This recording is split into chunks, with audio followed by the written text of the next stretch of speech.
आप देख रहे हैं इंडिया टीवी। आपके साथ मैं हूं मीनाक्षी जोशी। करगिल विजय दिवस पर पूरा देश अपने शूरवीरों को याद कर रहा है, उनकी शहादत को सलाम कर रहा है। प्रधानमंत्री नरेंद्र मोदी ने भी आज मन की बात में करगिल की बात की। प्रधानमंत्री ने पाकिस्तान और चीन को मैसेज देकर बताया, हमारे जाबाजों के हौसले पहाड़ से भी ऊंचे। कारगिल की जीत पहाड़ की ऊंचाई की नहीं, भारतीय सेना के हौसलों की जीत थी। करगिल पर आपने प्रधानमंत्री का ऑडियो संदेश सुना। अगर कोरोना नहीं होता तो प्रधानमंत्री करगिल की विजय गाथा किसी मंच से सुनाते। आपको दिखाते हैं कैसे प्रधानमंत्री मोदी ने दुनिया को करगिल विजय की पूरी कहानी सुनाई थी। हर कोई मंच पर मौजूद था। रक्षा मंत्री थे, आर्मी चीफ थे, करगिल के वो हीरोज थे जिन्होंने 16,000 फीट की ऊंचाई पर जीत की इबारत लिखी थी। कैसे प्रधानमंत्री के एक एक शब्द ने देश का हौसला बढ़ाया था, ये आपको देखना चाहिए। यही शूरवीरों को सच्ची श्रद्धांजलि है।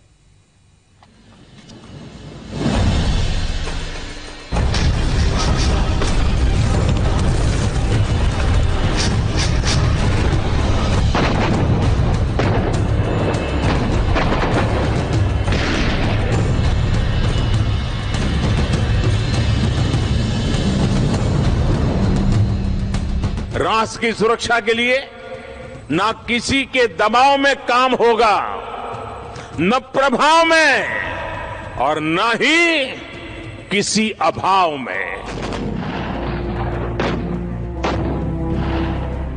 साथियों, युद्ध सरकारें नहीं लड़ती, युद्ध पूरा देश लड़ता है। उसका छल पहले की तरह फिर एक बार छल की छलनी कर दी गई। उसके छल को हमने छलने नहीं दी।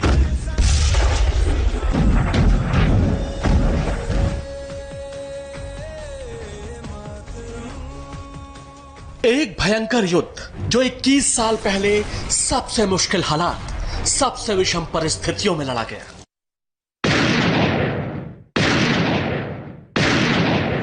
जब 21 साल पहले हिंदुस्तान के परम शूरवीरों ने बताया कि ये देश विश्वास करना जानता है तो विश्वासघात का बदला भी लेना जानता है। ये कहानी उस करगिल विजय की है जिसके शौर्य को याद करके आज भी हर हिंदुस्तानी का सीना गर्व से चौड़ा हो जाता है। रगों में लहू की रफ्तार बढ़ जाती है, शरीर में सिहरन आ जाती है।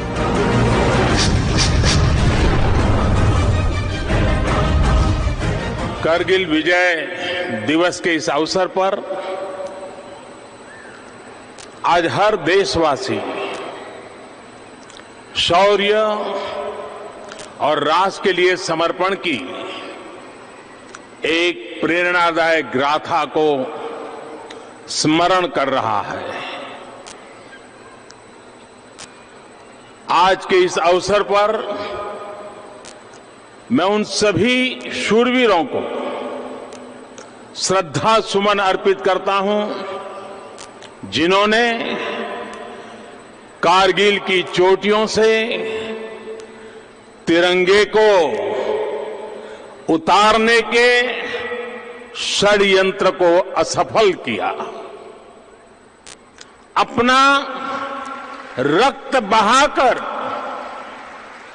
जिन्होंने सर्वस्व न्योछावर किया, उन शहीदों को, उनको जन्म देने वाली वीर माताओं को भी मैं नमन करता हूं।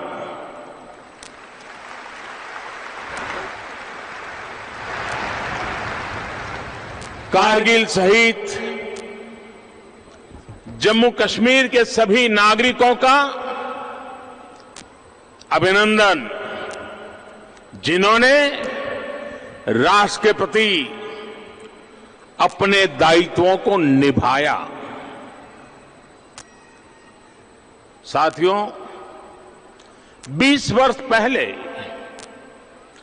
कारगिल की चोटियों पर जो विजय गाथा लिखी गई, वो हमारी पीढ़ियों को प्रेरित करती रहेगी।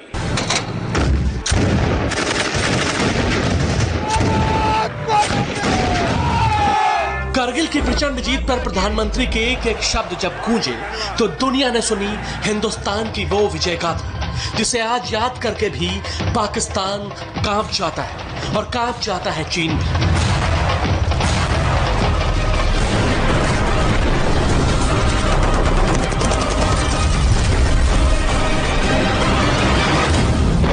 कहीं 16,000 फीट ऊंची चोटी से गोले बरस रहे थे, कहीं हिमालय की पहाड़ी पर गोलियां दागी जा रही थी। एक साथ मल्टीपल मोर्चे पर आसमानी चोटियों पर खतरा सिर उठा चुका था, लेकिन देश के इन सर्वोच्च बलिदानियों ने हर सिर को कुचल दिया। तेरी मिट्टी में मिल जाऊं गुल बनके, मैं खिल जाऊं, इतनी सी है दिल की आरज़ू। कारगिल में विजय भारत के वीर बेटे बेटियों के अदम्य साहस की जीत थी। कारगिल में विजय भारत के संकल्पों की जीत थी। कारगिल में विजय भारत के सामर्थ्य और संयम की जीत थी। कारगिल में विजय भारत की मर्यादा और अनुशासन की जीत थी। कारगिल में विजय प्रत्येक देशवासी की उम्मीदों और कर्तव्य परायणता की जीत थी। साथियों, युद्ध सरकारें नहीं लड़ती, युद्ध पूरा देश लड़ता है। सरकारें आती जाती रहती हैं, लेकिन देश के लिए जो जीने और मरने की परवाह नहीं करते, वो अजर अमर होते हैं। प्रधानमंत्री मोदी ने जब कारगिल में विजय भारत के वीर बेटे बेटियों के अदम्य साहस, सामर्थ्य और संयम को सलाम किया, तो वहां हर वो मां मौजूद थी जिनके सपूत कारगिल में एक अद्भुत और अकल्पनीय जीत की कहानी लिखकर शहीद हो चुके थे। हर वो पिता थे जिनके लाल ने जंग के मैदान में कमाल कर दिया था।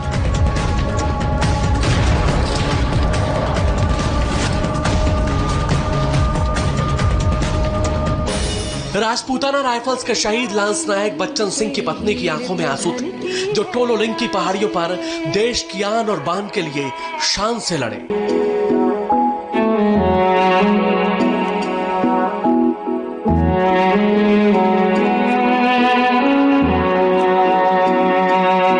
स्वर्गीय लांस नायक बच्चन सिंह, दूसरी बटालियन राजपूताना राइफल्स, जिन्होंने कारगिल युद्ध में तोलोलिंग की चोटियों पर विजय हासिल करते समय अपना सर्वोच्च बलिदान दिया। उनकी धर्मपत्नी श्रीमती कमलेश बाला और बेटा लेफ्टिनेंट हितेश, जिन्होंने अपने पिता की बटालियन में ही कमीशन प्राप्त करते हुए अपने माता पिता के सपनों को साकार किया।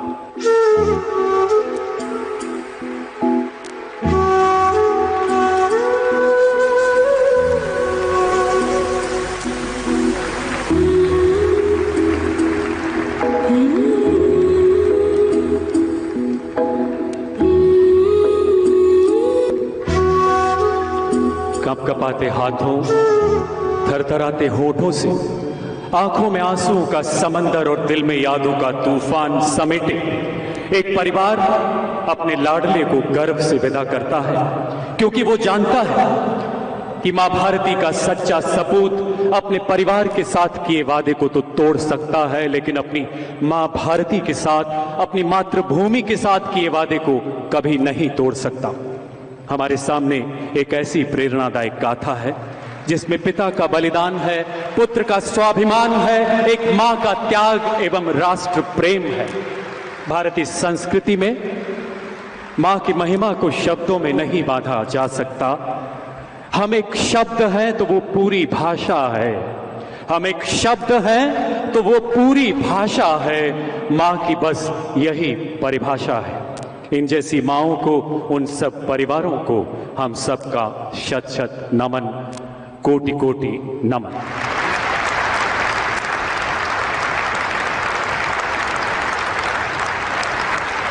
परमवीर चक्र पाने वाले हिमाचल प्रदेश के सपूत और जम्मू कश्मीर राइफल्स के कैप्टन विक्रम बत्रा के पिता थे।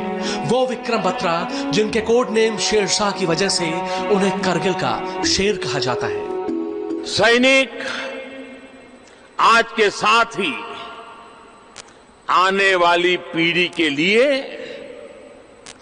अपना जीवन बलिदान करते हैं। हमारी आने वाली कल सुरक्षित रहे, उसलिए वो अपनी आज स्वाहा कर देता है। सैनिक जिंदगी और मौत में भेद नहीं करते। उनके लिए तो कर्तव्य ही सब कुछ होता है। देश के पराक्रम से जुड़े इन जवानों का जीवन सरकारों के कार्यकाल से बंधे नहीं होते। शासक और प्रशासक कोई भी हो सकता है, परंतु पराक्रमी और उनके पराक्रम पर हर हिंदुस्तानी का हक होता है।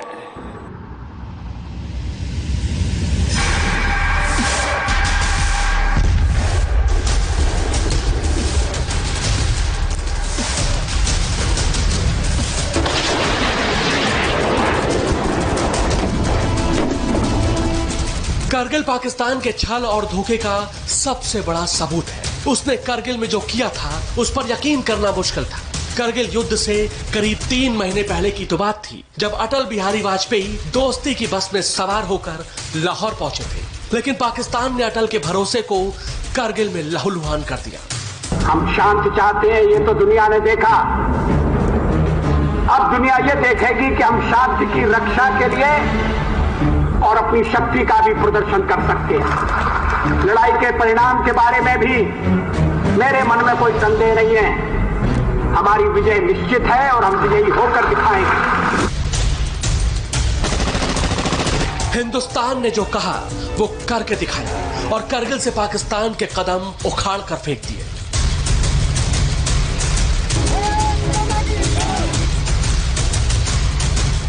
भाई और बहनों,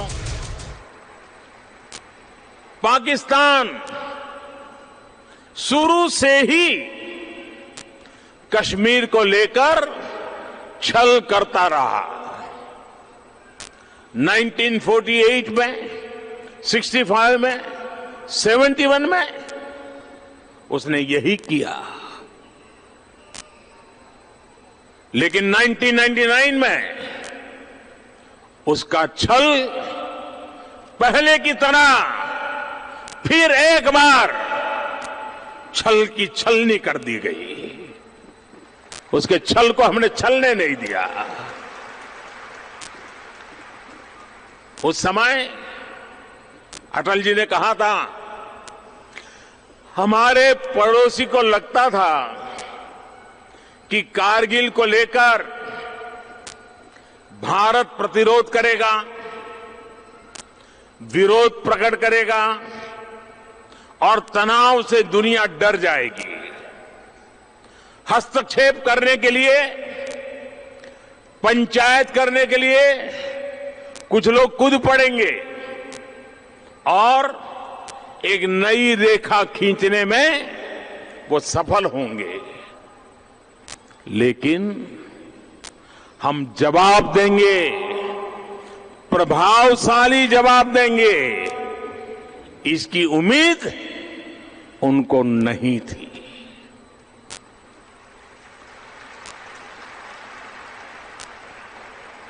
साथियों, रोने गिड़गिड़ाने के बजाय प्रभावी जवाब देने का यही रणनीतिक बदलाव दुश्मन पर भारी पड़ गया।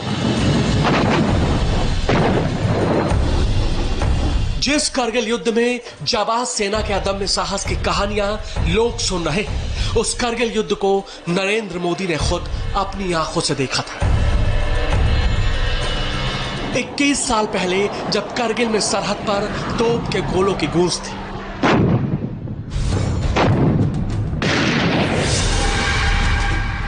गोलियों की बौछार थी,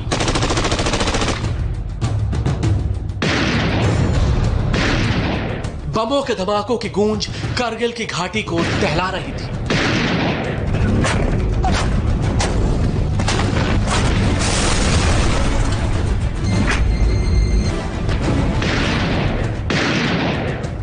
जिस मुश्किल वक्त में पूरा हिंदुस्तान फौज के साथ खड़ा था, उन हिंदुस्तानियों में एक शख्स ऐसा भी था जिसने दुश्मन के गिरते बमों और दंदनाती गोलियों के बीच करगिल जाने और जवानों का हौसला बढ़ाने का फैसला किया। और वो शख्स कोई और नहीं बल्कि नरेंद्र मोदी थे। 2014 में मुझे शपथ लेने के कुछ ही महीने के बाद कारगिल जाने का अवसर मिला था। वैसे मैं 20 साल पहले कारगिल तब भी गया था जब युद्ध अपनी चरम पर था। दुश्मन ऊंची चोटियों पर बैठ करके अपने खेल खेल रहा था। मौत सामने थी, फिर भी हर हमारा जवान तिरंगा लेकर सबसे पहले घाटी पर पहुंचना चाहता था। एक साधारण नागरिक के नाते मैंने मोर्चे पर जुटे अपने सैनिकों के शौर्य को उस मिट्टी पे जाकर के नमन किया था।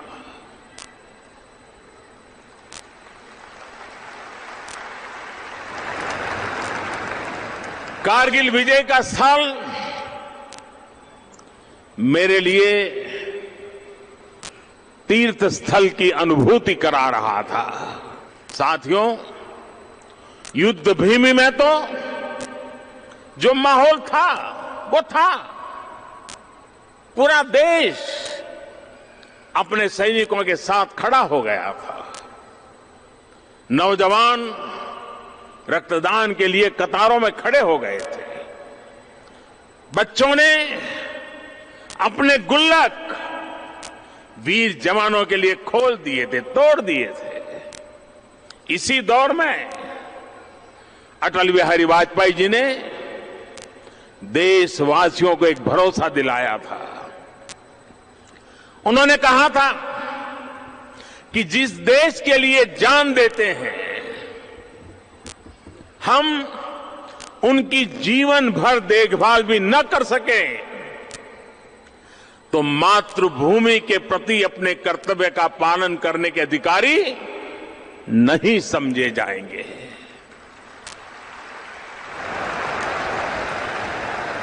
मुझे संतोष है कि अटल जी के उस भरोसे को आप सभी के आशीर्वाद से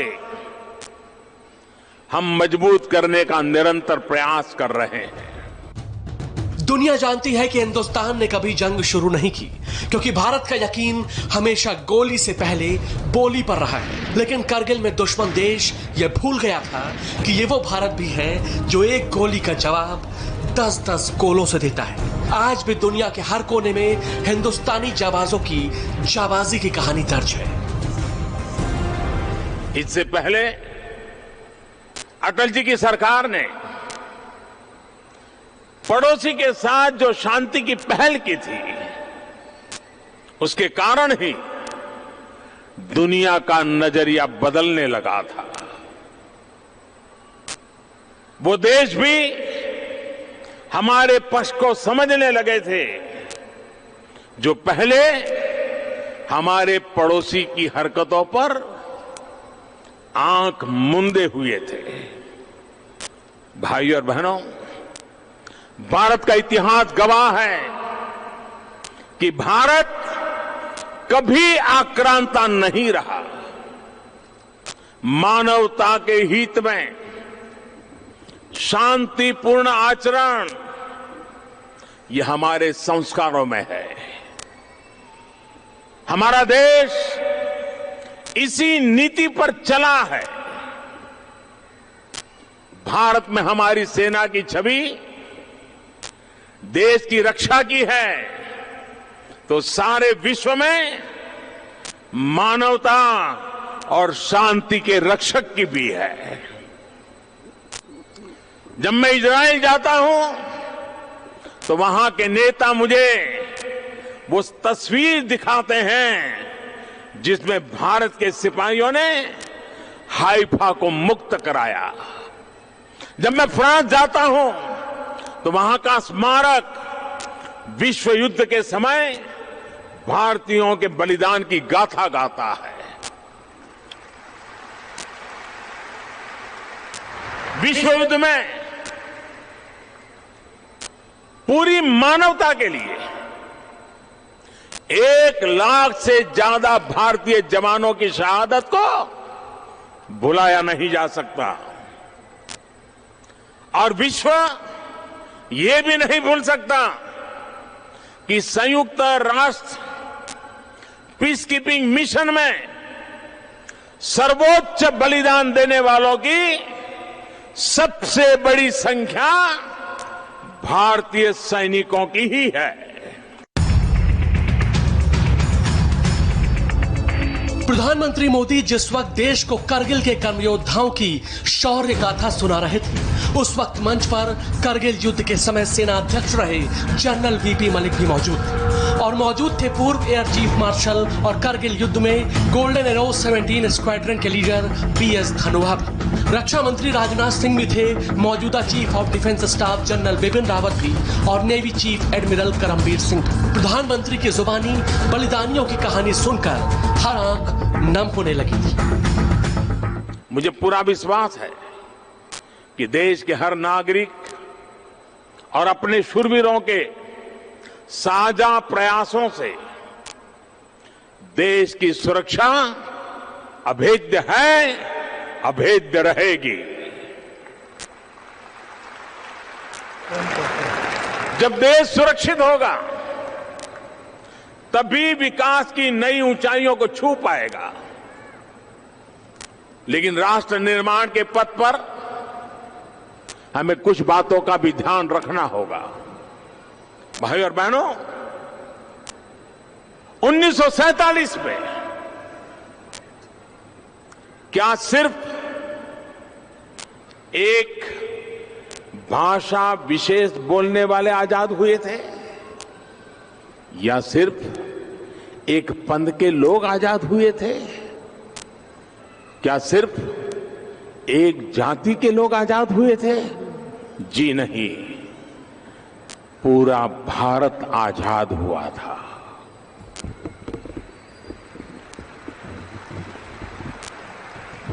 जब हमने अपना संविधान लिखा था तो क्या सिर्फ एक भाषा, पंथ या जाति के लोगों के लिए लिखा था? जी नहीं, पूरे भारत के लिए लिखा था। और जब 20 साल पहले हमारे 500 से अधिक वीर सेनानियों ने कारगिल की बर्फी पहाड़ियों में कुर्बानियां दी थी, तो किसके लिए दी थी? वीर चक्र पाने वाले तमिलनाडु के रहने वाले बिहार रेजिमेंट के major Saravanan, hero of Batalik ने किस लिए के लिए वीर गति पाई थी? वीर चक्र पाने वाले दिल्ली के रहने वाले राजपुताना राइफल्स के कैप्टन हनीफुद्दीन ने किसके लिए कुर्बानी दी थी? और परम वीर चक्र पाने वाले हिमाचल प्रदेश के सपूत जम्मू एंड कश्मीर राइफल्स के कैप्टन विक्रम बत्रा ने जब कहा था ये दिल मांगे मोर, तो उनका दिल किसके लिए मांग रहा था?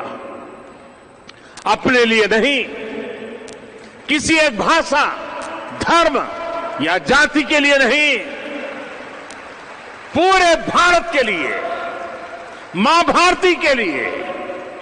आइए हम सब मिलकर ठान लें कि बलिदान, ये कुर्बानियां हम व्यर्थ नहीं होने देंगे।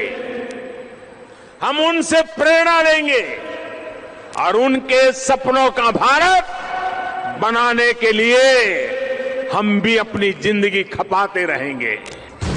प्रधानमंत्री मोदी अच्छी तरह समझते हैं कि पाकिस्तान ने 1947, 1965, 1971 के बाद 1999 में कारगिल में जो किया वो वैसे ही नियत अब भी रखता है। तो दूसरे मोर्चे पर चुनौती चालबाज चीन की है। इसलिए अब मौका है जंगी सामान को हाईटेक करने का। तभी कारगिल के मैदान में गरजने वाली तोपों की जगह एडवांस टैंक और लड़ाकू विमान ले चुके हैं। अब युद्ध होगा तो ऐसे हाईटेक हथियारों के साथ होगा कि दुश्मन पानी मांगेगा। आज की लड़ाइयां अंतरिक्ष तक पहुंच गई हैं और साइबर वर्ल्ड में भी लड़ी जाती है।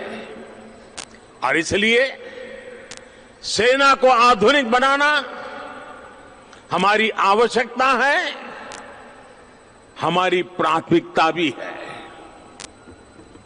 आधुनिकता हमारी सेना की पहचान बननी चाहिए।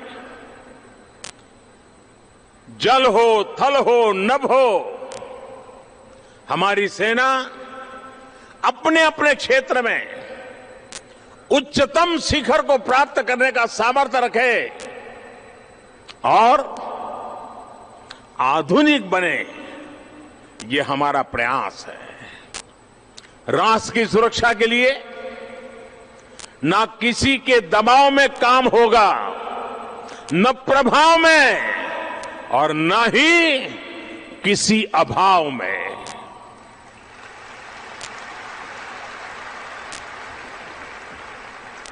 चाहे अरिहंत के जरिए परमाणु त्रिकोण की स्थापना हो या फिर ए-सैट परीक्षण, भविष्य की रक्षा जरूरतों, अपने संसाधनों की सुरक्षा के लिए दबावों की परवाह किए बिना हमने कदम उठाए हैं और उठाते रहेंगे।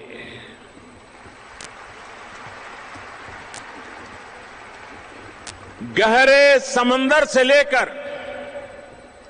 असीम अंतरिक्ष तक जहां जहां भी भारत के हितों की सुरक्षा की आवश्यकता होगी, भारत अपने सामर्थ्य का भरपूर उपयोग करेगा।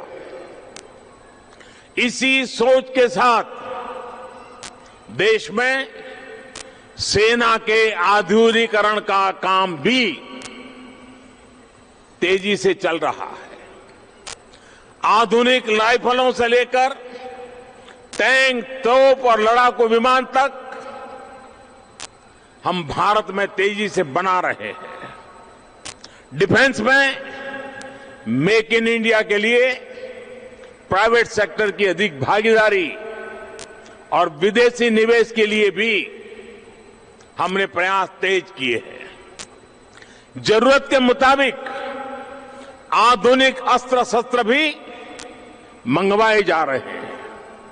आने वाले समय में हमारी सेना को दुनिया का आधुनिकतम साजो सामान मिलने वाला है। दुनिया को पता है कि जिस पाकिस्तान ने करगिल में भारत के पेट में छुरा घोंपा, वो पाकिस्तान आज आतंकियों की सबसे बड़ी जन्नत है, जिनके बलबूते पर आज भी पाकिस्तान सरहद पर अपनी नापाक चालें चलता रहता है। इसलिए अब वक्त है उस जगह पर चोट करने का, पाकिस्तान को जहां दर्द सबसे ज्यादा होगा। प्राकृतिक आपदाओं में सेना के समर्पण और सेवा की भावना, संवेदनशील भूमिका और जन जन तक पहुंचने की क्षमता ने साल दर साल हर भारतीय का दिल छुआ है। साथियों, हमारे शूरवीर हमारी पराक्रमी सेना परंपरागत युद्ध में पारंगत है, लेकिन आज पूरा विश्व जिस स्थिति से गुजर रहा है उसमें युद्ध का स्वरूप बदल गया है। आज विश्व, आज मानवजात छद्म युद्ध का शिकार है, जिसमें आतंकवाद पूरी मानवता को एक बहुत बड़ी चुनौती दे रहा है। अपनी अपनी साजिशों में युद्ध में पराजित कुछ लोग छद्म युद्ध के सहारे अपना राजनीतिक मकसद पूरा करने की कोशिश कर रहे हैं, आतंकवाद को बढ़ावा दे रहे हैं। आज समय की मांग है कि मानवता में विश्वास रखने वाली सभी शक्तियां सशस्त्र बलों के साथ समर्थन में खड़ी हो, तभी आतंकवाद का प्रभावी तौर पर मुकाबला किया जा सकता है। प्रधानमंत्री मोदी ने करगिल को बेहद करीब से देखा है और करीब से देखी है वो शहादत जिसने 1999 में हिंदुस्तान के ललाट पर जीत का तिलक लगाया था। उन शहीदों की कुर्बानी देश को हमेशा याद थी, हमेशा याद है और हमेशा याद रहेगी। आज इस करगिल के विजय पर्व पर उन वीरों से प्रेरणा लेते हुए, उन वीर माताओं से प्रेरणा लेते हुए देश के लिए अपने कर्तव्यों को हम अपने आप को समर्पित करें, इसी एक भाव के साथ उन वीरों को नमन करते हुए आप सब मेरे साथ बोलिए, भारत माता की, भारत माता की, भारत माता की। आज देश करगिल विजय के 21 साल पूरे होने का जश्न मना रहा है, शहादत को याद कर रहा है। यकीनन कोरोना के वक्त में जलसा वैसा नहीं है, लेकिन नाज उतना ही है, सीना आज भी गर्व से उतना ही चौड़ा है।